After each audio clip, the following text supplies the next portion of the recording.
Je m'appelle Jean-Paul Chollet, j'ai 64 ans, je suis de formation universitaire, titulaire d'une maîtrise de droit privé et d'un diplôme de 3e cycle en droit international. J'ai d'abord exercé en France comme auxiliaire de justice, puis en qualité de directeur juridique dans le domaine financier. Et c'est à cette occasion que j'ai été confronté à la corruption et à des malversations financières, et j'ai découvert qu'elles étaient l'œuvre de personnes appartenant à la franc-maçonnerie. J'ai donc dénoncé ces agissements à la justice française et aux médias il y a plus de 15 ans. Alors, victime de menaces, comme j'habitais déjà à Monaco, tout en travaillant en France, j'ai racheté une société en principauté, puisque la franc-maçonnerie était interdite par le prince régnier à l'époque. En 2011, le prince Albert, son fils donc, a autorisé la franc-maçonnerie. Et c'est à partir de cette date que mon épouse et moi-même, nous avons commencé à faire l'objet d'une véritable cabale de la part de la justice monégasque, ou plutôt franco-monégasque, puisque la majorité des magistrats à Monaco sont des magistrats français détachés. En ce qui me concerne, on m'a littéralement volé ma société, en violant les règles les plus élémentaires du droit. Elle a été vendue plusieurs centaines de milliers d'euros en 2012 à la femme d'un ministre monégasque. Et à ce jour, je n'ai pas touché un seul euro, 6 ans après.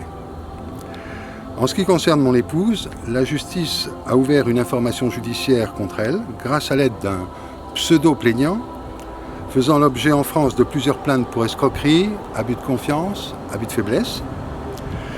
Et grâce à l'ouverture de cette information judiciaire, la justice monégasque a donc pu geler tous ses avoirs bancaires.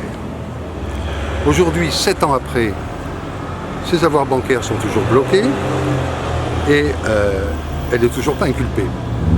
Le dossier est vide. Quant au pseudo-plaignant, lui il est mort depuis 1 an et demi, mais ça n'a pas l'air de beaucoup perturber la justice monégasque puisque l'affaire est toujours en cours.